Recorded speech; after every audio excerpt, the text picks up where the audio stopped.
But who can heal? Who can heal time? I know you made your mistakes. It's a natural act of imperfect act. And in fact, is it really, really such a crime? In events such as these, when our answers proceeded to riddle, riddle, riddle, riddle in a rhyme. It's a riddle in a rhyme.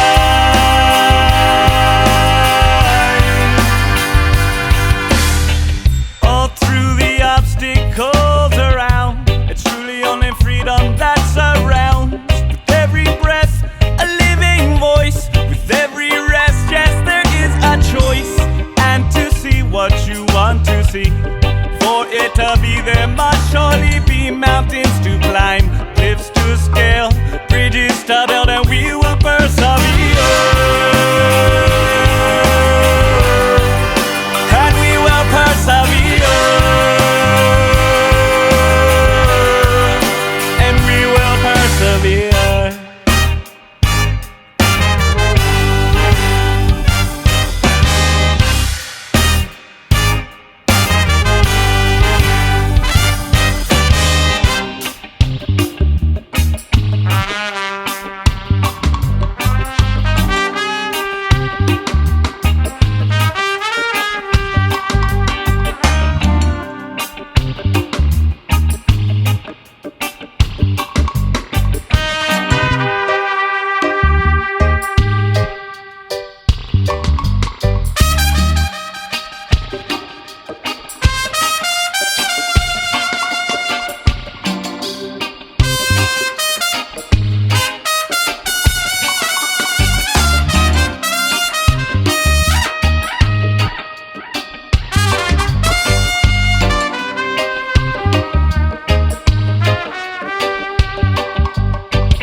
Of imperfect act, and in fact, is it really, really such a crime? In events such as these, when our answers proceeded to riddle, riddle, riddle, riddle in a rhyme. It's a riddle in a rhyme.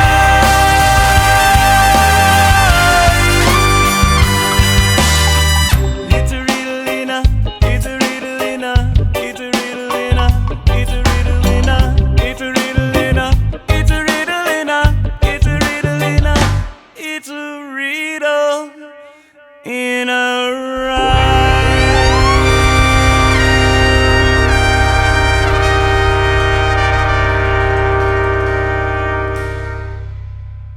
Do you know the Dave Darren Show? Hot enough to boil a monkey's bum. Who the fuck is Dave Darren? Who the fuck is Dave Darren? Are you a puffed up? He used to be on terrestrial radio, but he got fired. It's over. Don't you think it's over? I'll spit, I'll spit, I'll spit. Who the fuck is Dave Darren? Here comes the boss fella now. Dave Darren.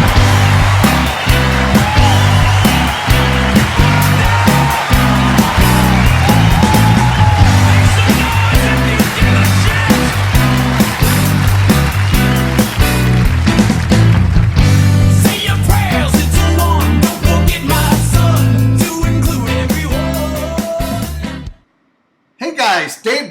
It is great to see you guys. It is great to see Sandy B. Sandy B, new person. I've never seen you before. Not that I don't think I've seen you before, so maybe brand new. Good to see Brig. Good to see Bernadette. Bernadette's going to be on the show, a future show coming up. So let's welcome her to all the chat she's been joining recently. It's very cool. Good to see Richard and good to see Terry. What's going on, all you guys? So tonight we're going to talk about teleportation. And the reason we're going to talk about this is because I saw something today on, I think it was on Facebook. I forget who sent it to me, but I put it up earlier. Let me put it up again. Here's the picture of it. So take a look at this. And what do you guys think? I could tell you what I think, but you know, this show is supposed to be about what you guys think, not about what I think. So when you see things like this, what is your very first impression of this? Take a look at it. What's your first impression? Okay, now I'm going to tell you a little bit about me. I live in Phoenix, and I go a lot to Las Vegas. Las Vegas is popular for what? It's popular for entertainment, which includes magic. There's a little less magic now than it used to be about 5-8 years ago. Used to have magic like in almost every casino. There were multiple, we saw a lot of magicians. We saw this guy, what's the big popular guy's name? I can't even think of his name now. I'd rather, David Copperfield. We saw David Copperfield. I was in David Copperfield's act. And the reason I was in his act is he goes on too long. I'm going on pretty long here too, right? Let me move my picture over. How come I'm off center tonight? Let's say they move this way. You want to make sure you capture the whole beauty of my shirt when I do these shows, right? It's not going to be centered in the picture. But we saw David Copperfield, and he's doing these long, drawn-out, like soap opera magic acts. And I want to see quick motion action. I don't want to see a long, detailed story about the whole magic act he's going to perform, and then he performs it. It takes a long time. And I was almost going to leave there. In fact, my wife and I were both equally bored. We wanted to get out of there, and I told my wife, I said, you know what? I'm going to get into the act. And the way I got into the act is, one of the gigs he's got now is he's got these beach balls. I don't know if he still does the same magic act. Hopefully he's updated it and he doesn't do that one anymore. But he takes beach balls, throws them into the audience, about 15, 20 of them. And there's a musical thing playing. It's like musical chairs. And when the music stops, whoever's in the chair, whoever has the ball, musical chair is equivalent to carrying a ball, is going to be part in the act. So I made sure, I was so friggin' bored with the whole thing that he did, the whole night of entertainment, that I kind of made sure that every time I got rid of a ball, another ball was coming close enough where I could have a pretty good chance of catching that ball, and sure enough I did.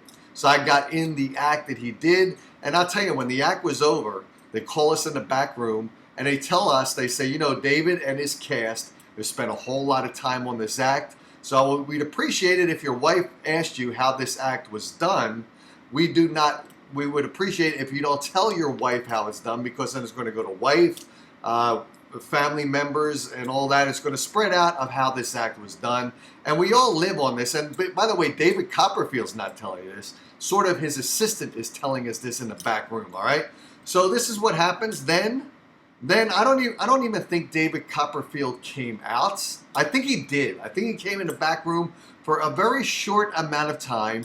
In his hands, he had black and white pictures of himself, pre-signed, and he delivers us like a 3-minute discussion. Then he vanishes like a magic act, and his assistant hands us out these pre-signed autographs of David Copperfield in black and white. So I don't really dig David Copperfield, and I didn't dig the long, drawn-out magic act that he did. Now, who I did like is this guy called Richard Thomas. I'm pretty sure that's Rick Thomas. Rick Thomas. And he's the type of guy, and I'm going to connect this to the thing we're going to talk about tonight. Rick Thomas starts off with a handkerchief, a white handkerchief. And he's doing his sleight of hand, and then there's a dove. And then he takes the dove, puts it into a box, and then there's multiple doves, like 8 or 9 of them. Now, I think, let me backtrack. I remember now, because it's been a long time since I saw him. He's got the handkerchief. Handkerchief becomes an egg. Then he covers the egg in another handkerchief, and it becomes a dove, a white dove. He covers the white dove in a box, and it becomes, I think it became an eagle, I think. I don't remember. And then he covers up that eagle in the box, and it becomes a woman. And then he covers up the woman, and it becomes, I think it became a baby leopard. and then he covers up in another box. I'm not covering up with the handkerchief in a box, and then it becomes a full-grown tiger. So what I'm getting at is these are all small to larger to larger to larger to larger. So I appreciate that. Now, what I'm going to get back to with this program tonight of teleportation is that magic acts are incredible. When you go see these musicians like a Rick Thomas, and they do the sleight of hand, it almost makes you believe that this magic act is really true. It's really magic. When you see someone vanish a helicopter, it's always in your mind, that is impossible. It never could possibly happen. So let's figure out how he did it, because it's obviously a gimmick. But when someone does something smaller and they do it in an incremental progression to it gets bigger and bigger, we start to believe it. So what I'm getting at with tonight's show is whenever I see anything like this, and I'll show it to you again right now, I'm always skeptical. And I think when we do a program like we do about extraterrestrials, paranormal, I think we always have to be skeptics. And I don't want to say that it's, and I've said this before, that I believe that there are aliens on other planets. Or let's say they're beings on other planets. Let's not even call them aliens, because to themselves, they're not aliens. To themselves, they are the entity that's born of that planet that they come from. We call them aliens because they're not from here, right? So when I get to so what I'm getting at here, guys, is when we see something, when I see something especially, I'm very skeptical about it. And when I see people sending me things they take pictures of the sky with the dots up there, I'm very skeptical. When I see the dot and then I see another picture of a streak, I'm thinking, okay, I can take the camera with a slow motion lens or shutter, and I can move it across the sky and make that little dot look like it's going at an accelerated speed in a very straight line. So, and I can then alter it, so then I can use Photoshop to change the whole thing around. So I'm not saying that I do not believe that there's not extraterrestrial life on other planets, but what I'm saying is this show is out there to try to take the stories or the facts or the fiction and try to determine in our minds what we believe and question the entity that's delivering it to us. And let's try to make heads or tails out of what's going on here. Because like I said, I truly believe that there's life on other planets. Have they come here to planet Earth? Are they here now? Are they here in ancient alien times? I want to find that out via you guys introducing guests to the show, via me bringing topics to the show. So let's bring this one to the show. Let's bring it up again. Now, I do have the video of it. So let's bring up the video that I saw today. It's in a different language. I think it's in Russian, but let's bring that up. Alors, c'est comme un mystère.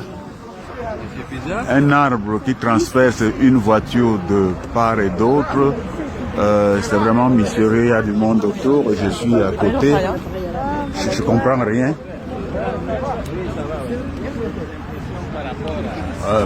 On ne sait vraiment pas ce qui s'est passé.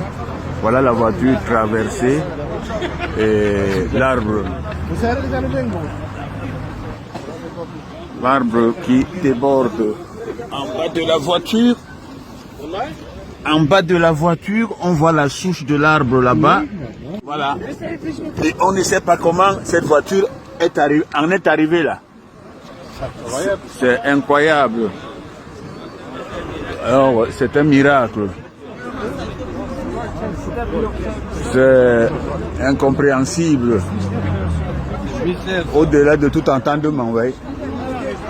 Moi, je voyais des gens assemblés, je ne voulais pas prendre. Après, quand je regarde, je dis, c'est mystérieux ça. Voilà. Incroyable, un arbre, comme vous pouvez le voir, qui transperce la voiture de part et d'autre, traverse jusqu'au siège qui est transpercé. Voilà, il rentre dans le siège, la souche du siège, c'est comme un miracle ça. Et l'arbre, le voici. On est à Bellevue là. Voilà. Bon. C'est bon. Okay, so we all saw it. Now, what did you think of that? The first thing I saw when I saw it is I started looking at it, and I started thinking, this is pretty amazing.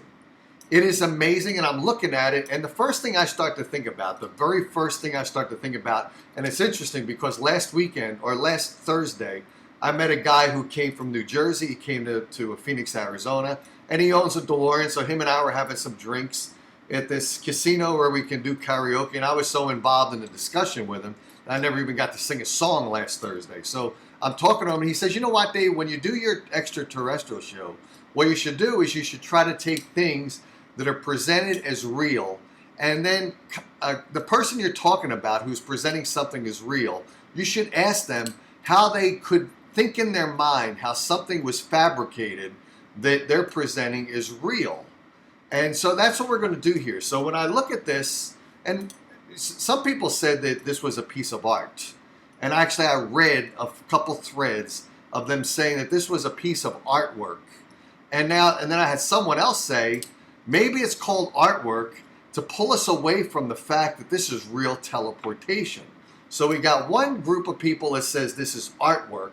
We have another group of people that says this is a conspiracy, and what it really is truth in teleportation, that we're trying to lean the scare tactic, the fear of real teleportation taking place and being experimented upon. So we have a group of people that say, you know what, it is not art. We saw it. We saw the teleportation. We saw the fact that it's true teleportation. And now, to take people away from the scared feeling in their mind that, oh my God, teleportation exists, we're going to call it a piece of artwork. So, you hear both perspectives. So now when we look at it, like to take the last week's guy, the Thursday show, and I'm going to read some of your comments. All right, let's see. Well, first of all, do we have any comments here that make sense about this topic, guys?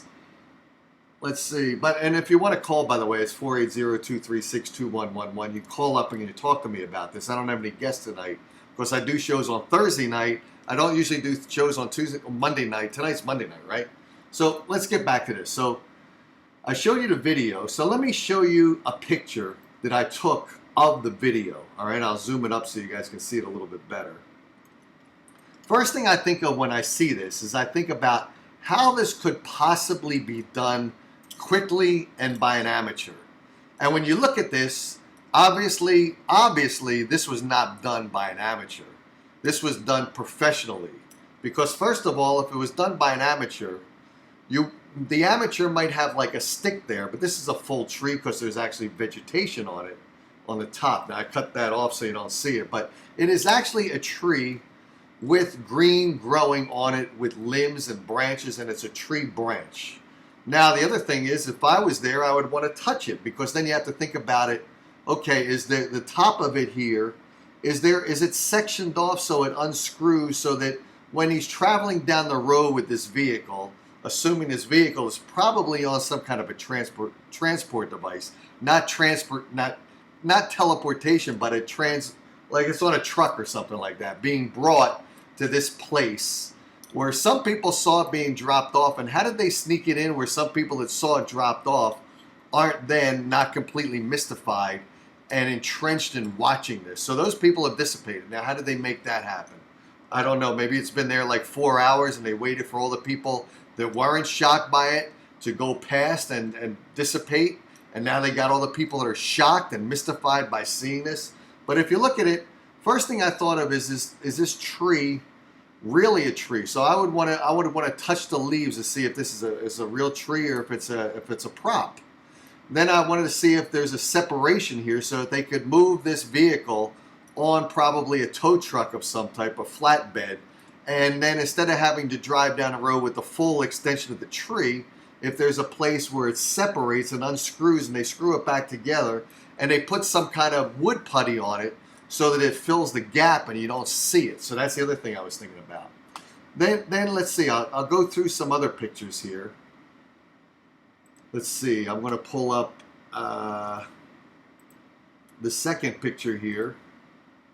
Oh my God, what did I just do? Did I just cut off the wrong thing so you don't see me now? Did I do that? And it's been a while since I've engaged this. Can you believe I pressed the wrong delete? Hang on, let me see. I think I have to go through, I forget which one it is. Display capture? Hopefully this is the right one. Yes, it is. Okay, so I've got the display capture on there, and I got to blow it up again so it's the full size. I haven't done this for a long time, making a mistake on something like this. Okay, so now I got it back in action, right? But now I lost all the stuff behind it, but I'll fix that up later. I'll put the Merry Christmas thing back later. But let me put the picture back here. So here we've got a close-up of the tree inside of the metal of the vehicle. So now you got to wonder if it's really metal. Then you got to look for like a seam here to see if they kind of moved this tree into the car and closed up the seam. So in other words, what I'm saying is, can we figure out how this was done? Briggs says Photoshop. Well, I don't know, because if you look at it, you see a group of people here. You saw it in the video as well. You saw a group of people here gathered around. So I do not think it was Photoshopped. All right, I don't think that's the case. I think I see how I screwed up earlier with deleting myself instead of the picture. I don't think it's Photoshopped, because I see people walking around. So it could be, obviously it could be, but what I read later on, well, let's take a look at this. So the first thing, does anyone have a question on this if they see it? What would the first thing is? How tall is the tree? We don't know that. Briggs says Photoshop, I'm not sure. I don't think so, though. You blacked yourself out? I did. I pulled myself back, though. That's a big Yule log. That seat, though. I'm a believer that was teleportation. So Asuka believes it's teleportation. And maybe she believes that the story that came out of the initial teleportation, saying it's a piece of art, like I said, I wonder if there's a conspiracy out there to eliminate people's scariness and fear based upon it being something that really, really did happen via teleportation. So Asuka believes, I believe that was teleportation. So do you really believe that, Asuka? I'm curious if you really do believe that. Like I said, now let's take a look at this and let's analyze it a little bit more. I'll stick it over the top of my head. When I see this, you see bent metal here. And now if the tree teleported itself into the car, I'm not sure that the metal would have bent that particular way. It almost looks like, when I look at this, I'm thinking, if something teleported the tree, it would have teleported in the full size that it was. So if it teleported itself into the car, I think the metal would not be protruding upwards. It would be kind of bent outwards, like kind of horizontally to the tree. Instead, it almost looks like the tree grew, and as it got bigger and bigger and bigger, it bent the metal in this curvature. So almost when I see this illusion, I almost think that the tree would have had to grow within the car rather than being teleported within the vehicle at that instant when it's its full size. So that's what I got to say to that. Did anyone else catch that? And like I said, I'm just trying to be a skeptical, because I think we all need to be skepticals.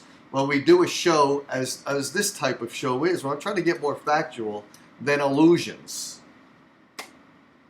Let's see, a front could have come of the car went through the air and came down on the tree.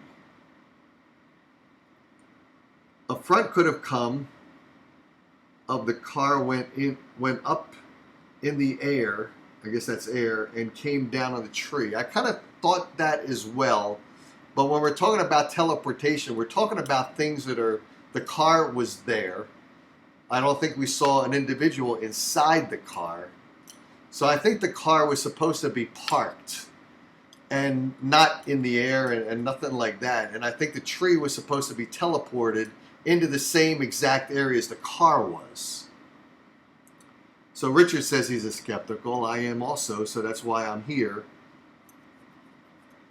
Okay, so then let me see. I got some other picture here. Under the car. Now this is something I try to take a larger picture of the video, and it was hard to capture it clearly. And you can see I was not able to capture it clearly. But we do see the tree branch, or the tree trunk rather, underneath the vehicle. And we do see green here and dirt and grass. Now when a tree grows, you would expect to see roots here that would have lifted the grass higher than the flatter grass right here. So that to me almost seems like it would be the tree trunk which has grass on the bottom of it. And how did they do it? Did they actually have did they have a lowering and raising device, or is the tree actually a prop where it's a lot lighter so you can actually lift the tree up so that when you put the vehicle there, then the tree trunk is going to also be able to be lowered? Or is the tree connected to the vehicle in a stable manner so that you can lower all 4 tires and the tree trunk as well? But then the illusion would be lost, because if the ground is lower in certain areas than the actual surface that the wheels are laying on, then the tree would have a gap between the tree trunk, the fake grass, and the real grass. So it almost seems like the tree has to be able to be lowered up and down to fill up any gap that would be there, because the wheels would be higher than the actual tree hitting the ground would be. So almost if I see this, I kind of think that the tree has to be raised up and lowered. I don't know. What do you guys think on that? Are you guys thinking at all about this? So you're thinking Asuka's thinking it's real, right? Somebody said maybe the tree comes apart. I said that also, John. I said I think maybe the tree comes apart. And I was looking at one of the pictures here, and I'll put that picture back up. What I was thinking is, now here you got one guy who looks like he's amazed, and they probably focused on this guy because he looked amazed, and they wanted the illusion to have people there that were stunned and amazed, right? So when I looked at this, I was trying to think of, okay, so they've got tree branches here, and they've got the tree trunk, and I was wondering if there's a separation here and a gap, and I can't really see that. Let me make it a little bit bigger. So when you see the branch and the green here, it sort of looks like it's real, but of course we see some pretty good fake roses and stuff like that. Around Christmas time, you see a lot of people giving away, stuff that's going to last longer than a real flower. They give away fake flowers. In fact, there's a company in Philadelphia called, what are they called? I Hate Steven Singer. And he dips the roses in gold and silver and platinum, and he sells them to people, and it's a real rose dunked and soaked in platinum that it takes on the shape of a leaf. So we don't really know if this tree, unless we were there to physically touch it, if the green is real vegetation or not. And then we got the tree trunk here, and I was wondering if they're going to move this vehicle as a piece of artwork, they got to make it somewhat light. How did they do that? If it really is a tree that's been dead, but they were able to manufacture fake leaves and branches on it somehow, then to move this real tree, which is probably pretty heavy, it would make it easier if they were able to break it up into sections and then connect the sections somehow, and then use a filler to fill in any gaps that are here, which you can do now. You can buy filler that looks like anything. You can get filler that looks like a wood. People do that when they have a piece of wood that's broken in their home. They fill it with a wood putty that dries, and then you can paint it, or you can buy some spackle for walls. You can buy spackle, and when the spackle dries, it looks exactly like the drywall, right? So you wonder how this could have been done. And then you wonder how the tree, because if you look in the car, you do see the tree trunk extending down. I showed you the bottom of the car, which the tree trunk actually protrudes underneath the bottom of the car. And you do see the seat lifted up. It's almost like here where the hood is lifted up, the little parts of the metal are bent upward. And the cushion and the seat are bent upward. So it almost gives like the illusion that the tree grew rapidly from a little tree in the ground to this full size here. And that's why it grew taller and taller and taller and penetrated the hood of the car and bent the hood of the car upward. And the seat's cushion bent upward.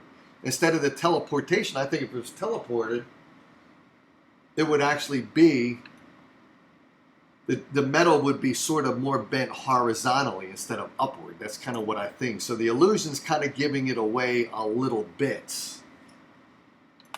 So I don't know. What do you guys think? No one's called, but let me see if I see any comments here. That tree weighs about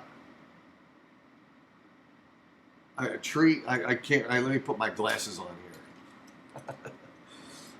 This is from Asuka. That tree weighs about tree fitty. I don't know what that means. But okay, so let's see. Richard says, I would think the car was cut in half and bonded back together around the tree. I was thinking that too. I was actually trying to look, and you know you can do a lot of stuff now. Professional machinists can take a car. Obviously, people that have accidents with cars. And that's why I don't like Carfax. Because people have accidents with cars, and their car is scarred for life because of a reported accident on Carfax. But the way people now can work with cars and fix them up to be perfect is why Carfax is sort of an injustice. It gives a false illusion of a car that's in bad shape. Let me see who's calling.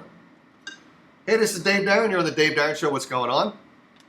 Hi, David. It's Terry. Hey, Terry. What's happening with you? Well, I think I know. I think perhaps the car is, everything is out of it. The engine, everything. There's no bottom. And they lifted it up with a crane or something and just put it over the tree. I actually think that the car is probably light as well because I think what I really think is a piece of artwork. Do you believe it's a piece of artwork? I do believe it's a piece of artwork. I've seen some in Boston that would knock your socks off. Right, so I do think it's a piece of artwork now, and I think that what they did is they probably took the engine, the transmission, all that stuff out of the vehicle, so it's a lighter vehicle because when they want to move the piece of artwork, they want to make sure that the piece of artwork is easy enough to move around. They don't want to carry around a car with an engine when the engine's going to serve no purpose whatsoever. That's right. Right now, however, if they really wanted to pull off the fact that it's a real vehicle, if you think of it this way, if they really want to make sure that people are fooled by this, someone's going to say, well, let's open up the hood and see the engine, because if it really was a teleportation, if it's a vehicle that was on the street with a tree teleported into it, we got to still see the engine, right? Because if it's got no engine, it's a prop. So maybe it does maybe it still does have the engine in it. Now, of course, you can remove the engine from the vehicle, then lift the car on top of the tree, but then you need a precision there, because if you think of it, the tree, when you see the top of the tree, tops of the tree are more fragile, right? Right. So they would have had to probably cut at least a beginner hole in the top hood so that it would expand as the tree was lowered, it would expand outward. So they would have had to rig it so that if they did it that way, then the tree wouldn't have been damaged, because you put the car on top of the tree. The very top of the tree is more fragile. The branches are fragile. I would think so too. Yes, but that's all I can think of, Dave. Unless it's what you said. They had it there. They put the tree through the hole. And the hole. It's obviously they want to give the illusion that the car has fallen onto the tree. Onto the tree because, wait a minute. Yeah, right. Because the things, the breakage in the car is standing up, like you had pointed out. Right. The roof, it's sticking up, so it looks like something when, wait a minute, if it fell down, if the car fell down, Dave, that would be going in, not coming out. Yeah, well, what I'm thinking about, when I think about teleportation, the first thing I think of is Star Trek with the transporter, right? And they're always afraid, they're always worried about transporting into a solid piece of rock. The Dr. McCoy, Bones, was always worried about his bones being transported into a piece of rock, right? So when you think of teleportation, you're thinking about the tree was moved from one area to another area, being dematerialized and rematerialized, but the structure, the size of the tree would not have changed. And the tree would not have fallen down, it would have not gone up, it would have just moved from one flat surface, teleported to another flat surface on that ground, that green grass. But the car was there. So the car was there. And that's why I was saying that if it truly was teleported into the physical car, I don't think we would have seen the sheet metal rising up. I think we would have seen it more like a shattering outward, right? Yeah. So I think that kind of blew the illusion of teleportation, because it sort of looks like the car came down on top of the tree Or the tree That's actually. what it looks like. Yeah, so that part of the illusion, I kind of thought if they really wanted to make it look like that, they should have made the hood of the sheet metal and the top of the hood stick horizontally out rather than protruding up, because it looks like the tree actually grew from a small tree and grew larger and larger, taller and taller, and bent the metal upward and outward. So I think that doesn't give me the illusion of teleportation. Well, I have, excuse me, I have a bit of a cold. I have OBEs, out-of-body experiences, and I have them quite often. So I can kind of teleport out of my body. I can't do it at will. I can't say, okay, I'm going to do it right now. It doesn't work that way for me. I get sleep paralysis. I don't get it where I feel like somebody else is in the room or anything like that. It's just, I just feel my whole body go numb. Like pins and needles, my hearing goes funny, like water in my ears or something. And I literally, the first time it happened, I remember, I went, and I'm trying to wake my sister up. I'm saying, wake up. And I'm looking backwards. I'm saying, wake up. And I finally got to the bedroom wall, and I got frightened. When I got to the wall, I can't get through the wall. So right back into your body you go. It's the strangest feeling I've ever had in my life. But then I started having them. That was when I was 14. It started happening quite often throughout my college years. Every maybe my stressful years. But they're a trick because my sister, when she got married, they bought a home in Saugus, about 15 minutes, 20 minutes from my house. So I would find myself, I would get numb, for some reason, I have sleep paralysis, and I would go out the window, right out the window, and it didn't scare me after a while. And we always lived on the water, so I would be going along the beach, and I'd be looking up at the stars, and I'd be saying, oh, this is so cool. But then, after a bit, I would come to a section where there's 3 different routes that I could take to get to my sister's house. And I would get, I don't know what happened, that's as far as I could ever get, and I would come back to my body. I guess I got nervous, which one should I take, But yeah, I've done it, and I've done it often. So now let me ask you some questions on this one. Okay, so now like I was saying, because I really want this show to be a search for facts and a search for realism and stuff like that. Now your out of body experiences. Did you ever have any doubt that they were out of body experiences or just dreams? Did you ever have any doubt and question it? I did. The first one I said, well, I never told anybody until I was in my 30s. We were sitting around having a drink one night, and my sister said, they started talking about OBEs, and I said, well, I've had them. My sister said, well, what happened? And I explained that first one. But I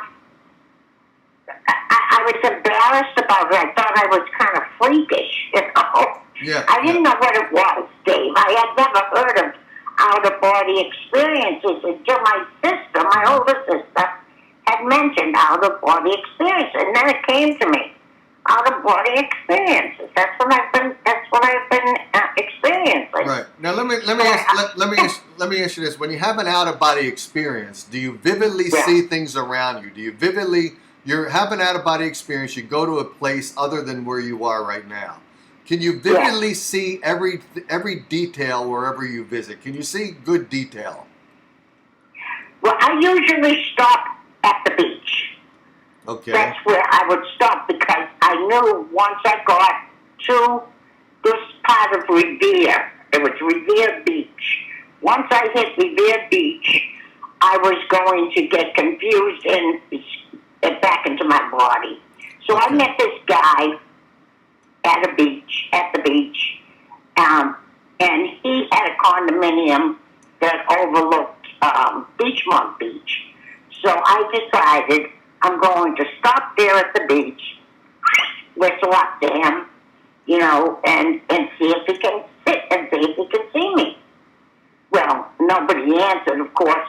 But then when I got home, then I got scared because no one answered, and I'm standing on the beach alone in my underwear and a T-shirt. And that's what I wore to bed. And boom, right back into my body again. But it was like 4:30 in the morning. So it was starting to get light out, you know? So I got nervous. I get nervous. But I did one time go to my sister's house in Winthrop, go into her house. Her husband was at the academy. This was after my mom passed away. Her husband was becoming a state trooper, and they stayed at the academy. And so I was going to go in and wake her up, and but I didn't know what to say. Right. I didn't know what to say, so I looked in on the kids. Kids were fine, and I left.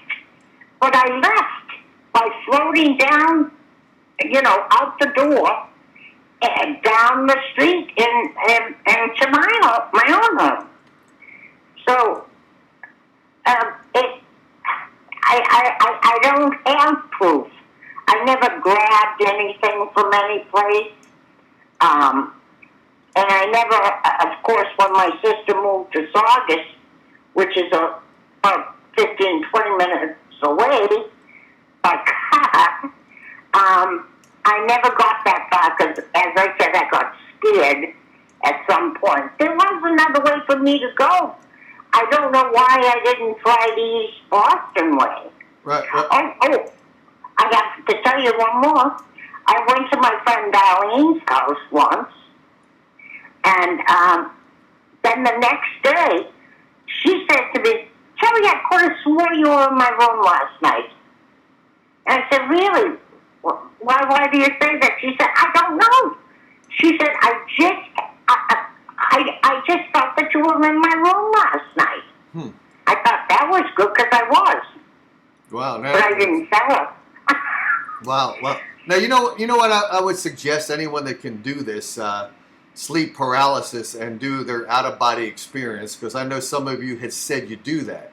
And like I said, I'm a skeptical on everything, so I'm not calling you someone that made up. No, I understand that. Okay, so now this is what I would like. If anyone here knows anyone that has out of body experiences, and obviously you have them, Terry. Do you still have them? Do you still have them periodically? Oh yeah, I have them. Yeah. Okay, and when something's on my mind, which isn't very often, when something's on my mind, I stress out very easily. Okay. So I start with the out of body experiences all of the time. Now, do you have any connection to your in body experiences when you're out of body? In other words, if you wanted to take a thought from your pre out of body time, like 10 minutes earlier, and you're thinking before you go to bed, for instance, if you have your out of body experiences like 2 o'clock in the morning. I don't know what time you do, and that's irrelevant. The time doesn't matter. But say you go to sleep 11 o'clock at night.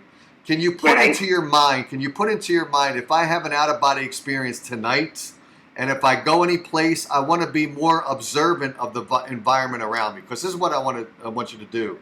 And anyone that has an out-of-body experience or knows anyone that does that and wants to come on the show, I want you to be able to take... No, I have not done that. Okay. I will, though. Yeah. I will do that. Because what I'm getting at is, for instance, okay, like right now I'm drinking a cup of tea, right, and it's got a gold tint to the glass.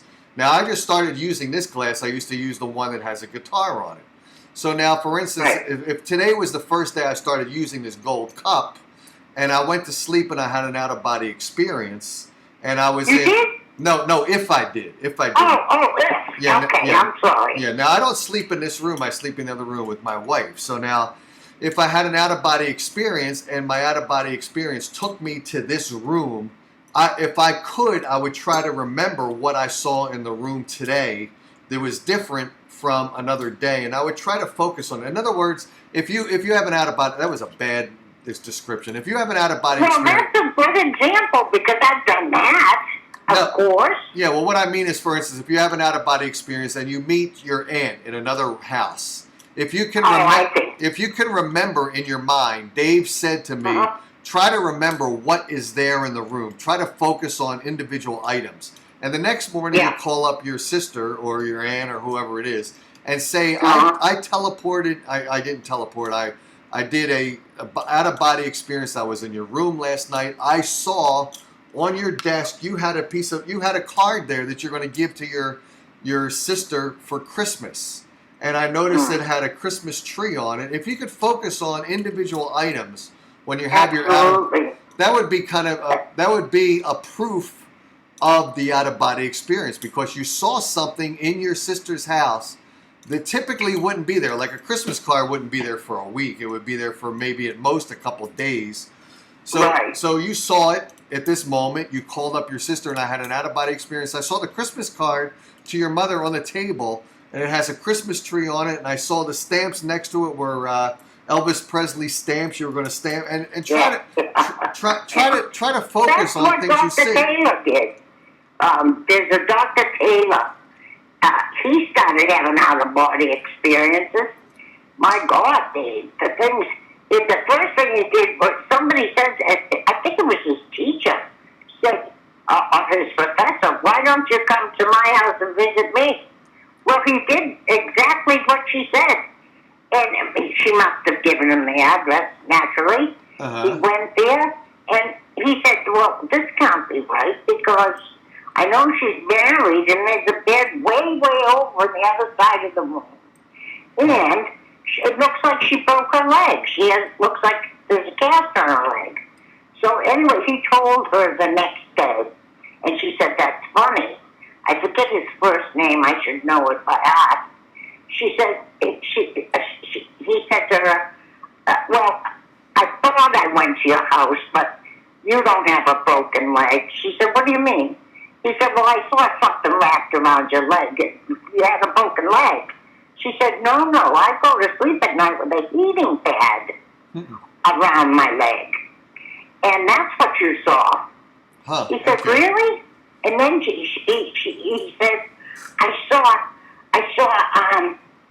a bed pushed, your husband's bed pushed way, way, way over the other side of the room.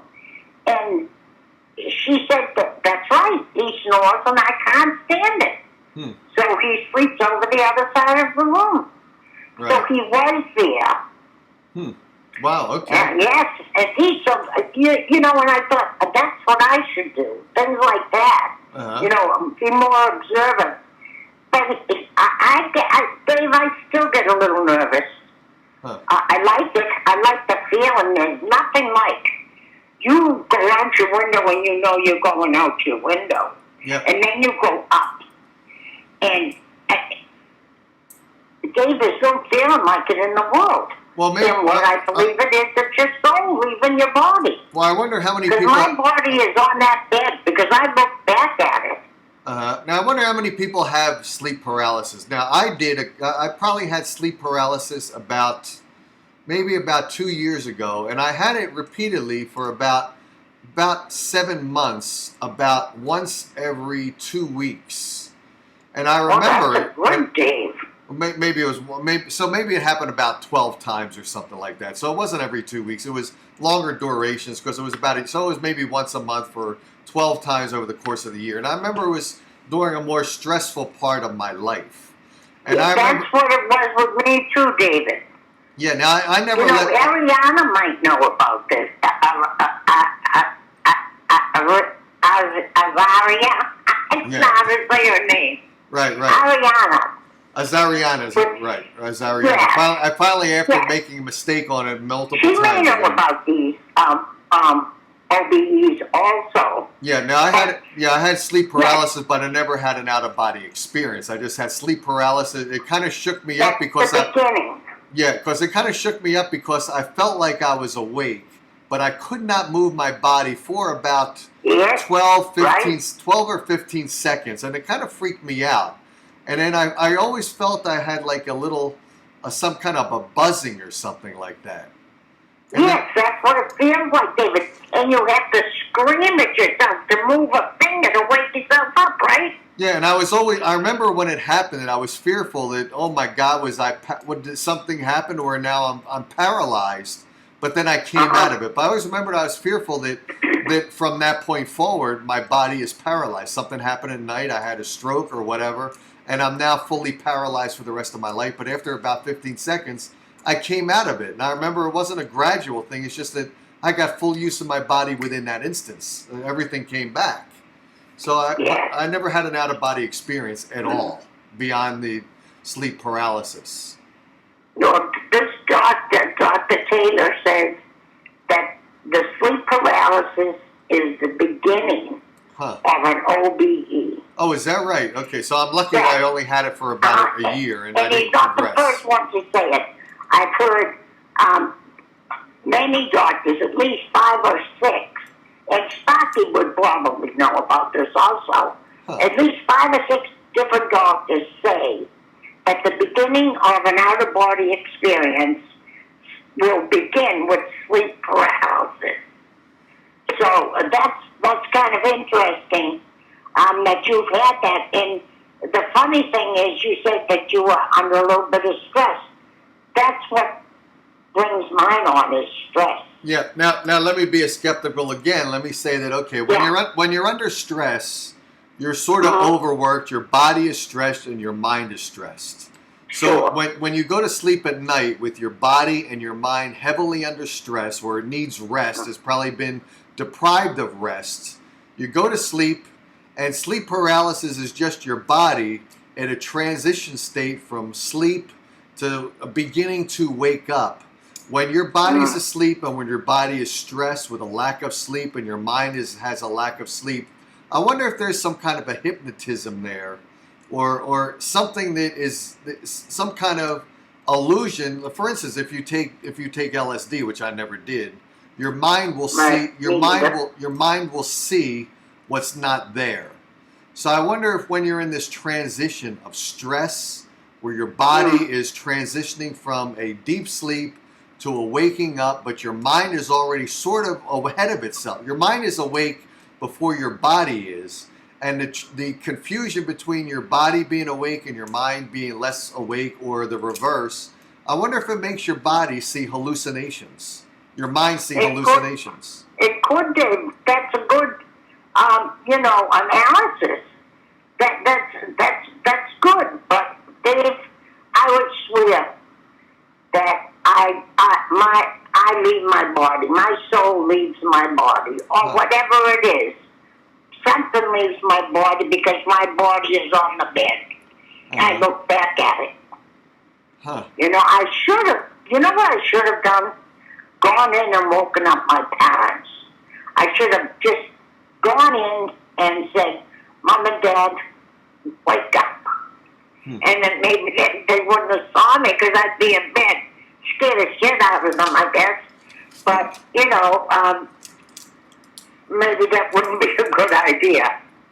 But I should have done something like that. You're absolutely right. I'm such a chicken, Dave. When you're under stress, I think, too, although this doctor, I can't remember his first name. Taylor may be his first name. I think it's Dr. Taylor, though. He is so brave. He was so brave. He did what his teacher told him to do. But I never had a teacher tell me to do anything. I just started talking about it when I was 35. Yeah. And so, I don't know. Yeah, well, I'm not going to take credit for the hallucination thing, because ironically and interesting, last week when I was talking to some guy about your favorite car, the DeLorean, I know you hate the DeLorean, but I do hate it. I met that guy who came from New Jersey, and he's actually a DeLorean owner, so he's in that DeLorean Fanatics group that I belong to on Facebook. He was coming to Arizona, so I said, well, let's hook up. Let's go out to the casino, and I'll do some karaoke. We'll have some drinks. We didn't do any karaoke, but I was talking to him, and he was talking to me about what my hobbies are. And I said, well, I do this radio show about UFOs, extraterrestrials. And we got into this topic about sleep paralysis, and he has sleep paralysis. And he says that when he had sleep paralysis, he saw his dead father. He saw an image of his dead father, the physical face of him, coming closer to him when he's in a state of sleep paralysis. And he was reading some of this, because he's a kind of guy that is skeptical, and he wants to know what's going on when he saw this. So he read online, and he said, you know what happens is the brain, at that moment, is sort of disconnected from the body, and there's a lack of balance there, or equilibrium between the body and the mind, and it throws everything off balance, and it makes you hallucinate. And he said the hallucinations are so real and so vivid that people actually really do. They're not lying when they say they've gone out of body. They're not lying at all. I understand, yeah. Yeah, it's just so vivid to them, and it's happened, and they don't do the research to figure it out. But it's a hallucination that's taken place. It is so convincing that people. That's why when you talk to them, they are so sure, because they are sure in their minds that it took place. But I don't want to be a doubtful person completely. That's why I said if it happens to you again, if you can carry from prove it to myself. Try to prove it to yourself. Prove it to someone else. Yeah, exactly. But, you know, Dave, I've heard so many people say they have this feeling of sleep paralysis, and they feel a presence in the room with them. Right, he had that. I have never felt a presence in the room with me, ever. I've never seen anything that in my bedroom that shouldn't be there. I mean, I've seen my husband, I've seen my sister when I lived at home, but I've never seen anything that shouldn't be in my bedroom. You know, or in my house, actually. Right. I remember another night I went downstairs, and this was during one of those out-of-body experiences. I went downstairs, and my brother was just coming home. Scared the living hell out of me, Dave. I went to grab the door, but I didn't have to grab the door. I was going out the door. The door swung open, and boom, right back into my body. Wow, okay. Now, see, I don't know. And I said to my brother, what time did you get home last night? He said it was late. Don't tell Dad. And I said, what time was it, Bob? He said, about 7:03. And that's the time. But of course, I was awake when I went back into my body, and I looked at the clock, and it's 10 minutes to 3. Wow, so now, see, there you go. I just remembered that. I never thought of that until you mentioned, you know, get some proof. Right. Yeah. Yep. So do that more.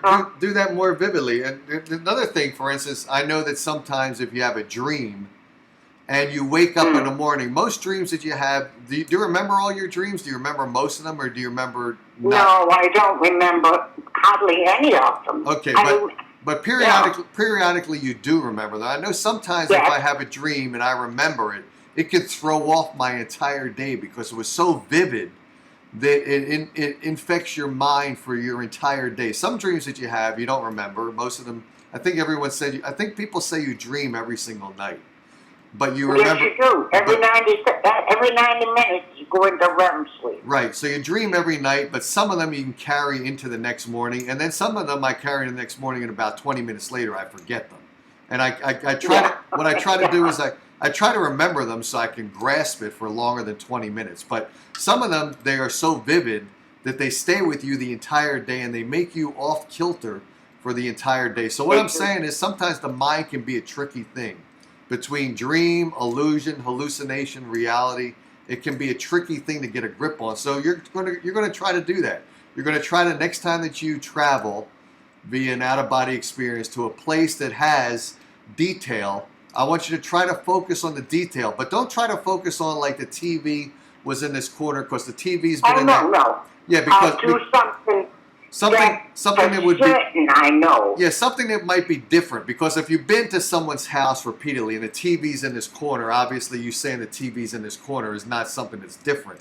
Try to focus on something that would have been there temporarily, just placed there maybe for a very short period of time. Try to focus on something that wouldn't be that's unusually placed, and focus on that, okay? I'll focus on maybe move something in my own home. Yeah. Well, no, because I want to go flying. I like to fly. No, Yeah. I'll go out. Okay, yeah, do that. Okay, so again, Yeah. Terry, thanks for calling the show, okay? Okay, David. Have a good night. Hey, you too. Cheers. Bye-bye. Bye-bye. Okay, so we're going to talk about teleportation, and we did a little bit. So, like I said, by the way, I did find this thing here on this thing called Alt News, ALT News. So now if it says Alt News, then it's an alternate news source. So how realistic can this be, right? But like when I said, some people have said that this is true teleportation. Some people say it's a piece of artwork. I found this place called Alt News, alternative news. So how can you really believe that everything that they say is truly factual? But I did pull it up here. Let me grab it on. I guess I'll have to move it over to this screen. Okay, so here it is. Tree grows through car over. So now here they're saying the tree grew. So now that actually brings to mind my saying that the tree did not teleport. It actually was there, and tree grows through car overnight. So now this is not teleportation they're talking about in Alt News. They're talking about the growth of a tree escalated to grow very rapidly, and it grew through the car overnight. So that's different. Let's see, we have another call here. Hey, this is Dave Darren on the Dave Darren Show. What's going on? Hi, it's Ariana. Hey, How are you doing? hey, pretty good. How are you doing? Good. Good. I'm sorry I totally missed the topic. If there is a topic tonight. Oh yeah, tonight we're talking about teleportation. There was something that was on social media about a tree, and it kind of is implanted into the car. Did you see this news feed at all today? No, I haven't had a chance to. I'll have to catch up with it. Okay, so that's what we were talking about. Teleported it? It teleported it, or was the Well, car... there were actually two stories about this. One said teleportation, and the tree was teleported from wherever it was into another area, and there happened to be a car populating the same area.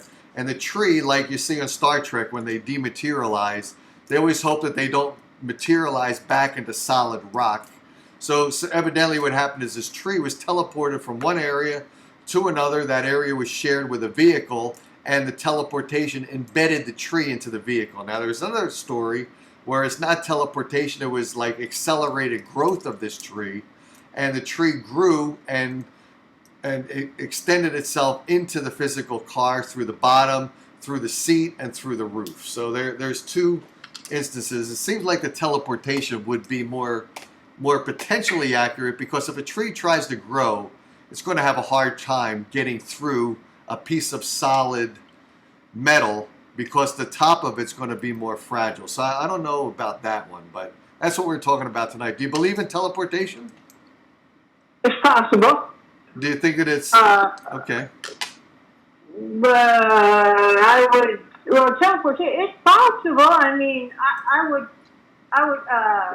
call it, well, I don't know. Is it like astral travel, or? I don't know. It's funny, we're going to do another show in the future about alternate universes and beings. Some people think that some of the aliens that we're seeing are actually interdimensional beings. And it's funny because I was watching some program recently, and they were talking about the Earth and the universe. And as the universe gets older and older and older, and then we're talking about thousands of trillions of years from now, that the entire universe is going to be frozen. Everything's going to become darker and darker, separated by this thing called dark matter. And everything's going to be darker and darker further apart. Galaxies that are connected to each other via some kind of fibers are going to be separated. And everything will go dark, including the white dwarfs or whatever they call it. Everything will become dark and frozen in time. But they do say that the continuation of life at that point, trillions of years from now, well, of course, it's not going to look like us at all. We will hopefully have evolved. But what will happen is we'll learn how to take alternate universes and move ourselves into alternate universes and survive beyond. So some people think that these alternate universes are beings that have been further along in trillions of years from now and have found an alternate universe, which is our universe. Some people believe that's the case. So maybe they're teleporting into our current time. So that's what teleportation means to some people, talking about alternate universes. And we're going to talk about that in a future show. But you do believe teleportation is possible. Do you believe it's possible based upon people who are of 2019 who have developed technology to teleport, or do you think this comes from aliens, or do you think it comes from beings from the future who have traveled back in time who can teleport? Where do you think it comes from? I would think it's aliens or people from the future. Okay. Could be both. Okay. So you don't actually, do you think that, when we dissect alien technology, and some people say Area 51 really did have a crash, and Roswell was the place, and they moved the bodies and the vehicle to Area 51. They dissected it, and they perfected some of the technology from aliens. So do you think that we've progressed, some people in government or some people have progressed a lot more than our average human beings like yourself and me? Do you think that there is teleportation technology out there now that humans have been involved in? Yeah. Okay. Yeah, there was a show called Stargate. I don't know if you ever watched it or heard of it. Oh yeah, great show. Yeah, I like that show. And I kind of believe that. Okay. Like a Stargate method. Uh-huh. Where you could, go to all the different places, teleport to different places. Yeah. And I've never thought about this before, but they talk about the reality of black holes in space. And they kind of do believe that there are physical black holes in space. And they believe that there's also the, what do they call that thing that you travel through? Wormholes. And I think that scientifically, I don't know if it's proven or be a theory, that wormholes do exist. You know what a wormhole is, correct? Yeah. Okay, Yeah. so now if you think about a wormhole being, you see it in Star Trek, you see it in all these science fiction things where people travel through wormholes to get from one place to another place extremely rapidly. And they also talk about the wormhole being a potential where not only you're going from one place to another of huge distances, you're also going to travel through different points of time. So if you think about future beings of humans that have evolved to a much more sophisticated time in their development efforts where they can go to these wormholes and then use the wormhole not only to travel distances but time, and maybe they travel distances and time in parallel, so they're going from a huge distance away from planet Earth in the far, far distant future, traveling to planet Earth a long distance in a different time, which happens to be 2019. That could be possible, right? Yes, that could be possible. I also believe in those dimensions. Like sometimes people see shadow people or shadow people that go, you see them, but they don't see you. Uh-huh. And kind of like that, Right. So there could be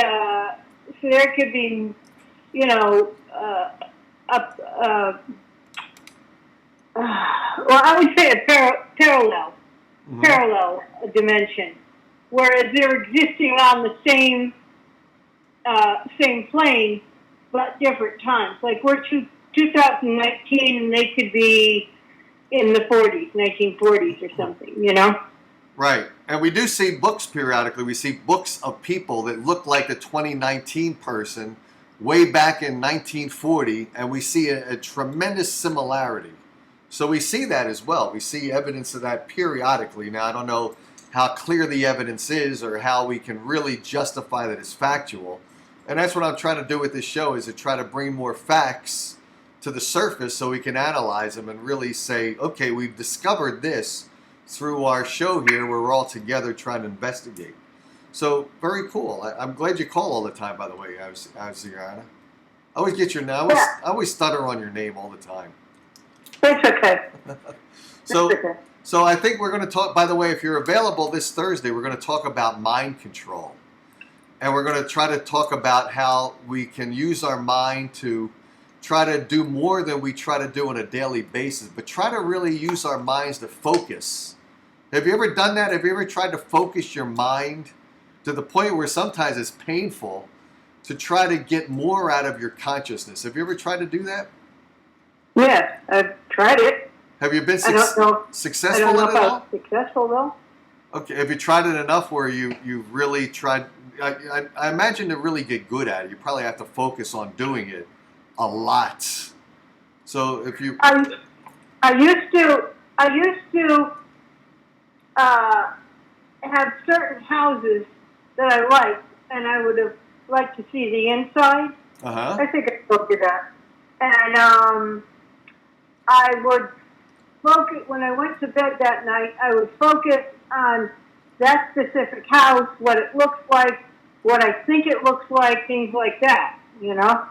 And although I don't know if it was astral travel or focusing or mind control, but I got pretty good at it, so every night I could, if I wanted to, I could go visit, you know, go look around, not take anything, just to look around to see, oh, okay, you know, it's really nice or whatever the case is, you know? wow. And I never thought about it until one day I was somewhere, wherever it was, and this person was staring at me and was very angry, looked angry at me, and I kept doing what I was doing, and I said, that's really annoying, you know? And so she came up to me and she said, I didn't think you existed. And I said, excuse me? She said, I saw you at my house last week. You were standing in my living room. And I said, I don't know you. You know, I've never met you. I don't know you. I don't know who you are. Things like that, right? And she said, you've been at my house I live at, and she said, the address. And I said, oh. I said, well, you know, if I have, I'm sure I knocked on the door. I tried to slough it off, you know? But when I realized that it was the same house that she had said the address, it kind of freaked me out, you know, that actually somebody had seen me. You know, it was a spirit, astral or something's body, you know, it wasn't me physically, but it looked enough like me that I was it. Wow. She recognized me. Wow. So that's just kind of stories I want to hear about from people and a variety of people, so we can start sharing these things and exploring more deeply. You know, here's one thing I've done with mind control, and I'll give you guys with that today, and then we're going to discuss this thoroughly on Thursday. But for instance, I've done this. Maybe as Ariana, maybe you've done this as well. I'll travel down the street, and I'll be walking down the street, and I'll see somebody, and I will think to myself, now, what's the difference between him and me? What is the difference? What's the real reality of difference? And if you think of it, the mind is electrical pulses, and it's brain waves. So you can move a wave, you know, we experience it all the time with sound waves. Sound waves are waves, and when you meet the curve of the wave approaching you, you hear the sound. So if you think of the brain as being electrical impulses and waves, can we move the electrical impulses and the waves into another body and another mind to become that person for a really quick moment in time? Have you ever thought of that? I would consider that shape-shifting almost. Where you, well, I would say animals, like if you like wolves, okay? And you say, I wonder what a wolf is like, or I like this wolf or whatever, and you kind of focus on that, and maybe you kind of feel like you're, like, you know, the eyes, you could feel yourself changing, you know? Right. Like that. Yep. And there was a TV show on that a long time ago called Space 1999. You ever watch that show? And there was a metamorph, I think, in it in the second series, and she was able to change herself into, and that's when the series went downhill, by the way. The first year of Space 1999 was great. Second year got really whacked up. But So that's what we're going to talk about. We're going to talk about mind control on Thursday. Hopefully, if you're available, you'll listen to the show. It'd be great if you listened, called in, gave some of your opinions. We're going to talk about mind control on Thursday. Okay? Okay. I missed your show with the lady from, what was it, Alien Abduction? Yeah. We started off, actually, she's an author. It's Christine Hart. And you go back and you can watch it on YouTube again, because all these shows are still out there on YouTube on the Dave Darren channel. But she's from the UK. She's actually an author. She's a medium. And she's also a broadcaster. And yeah, she talked about alien abduction. It was an amazing show. You should rewatch it. I think it was a good long hour-and-a-half show, but it was interesting. No, not that one. The other one you had. You had some lady on. I forget her name. Oh, that was Kathleen. We talked about Kathleen. We talked about alien abductions as well. That's correct. We talked about that with two guests. That was Kathleen. That was a half-hour show I did last Thursday.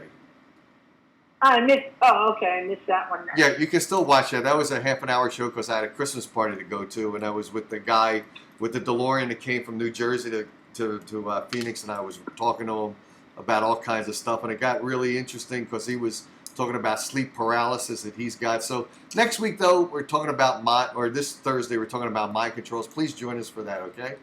So, okay, we're done. Zariana, thanks again a lot for calling in. You always do. I appreciate you calling in. Thanks so much. Have a good night, Dave. Hey, you too. Have a good night. Hey, you too. Bye-bye. Bye-bye.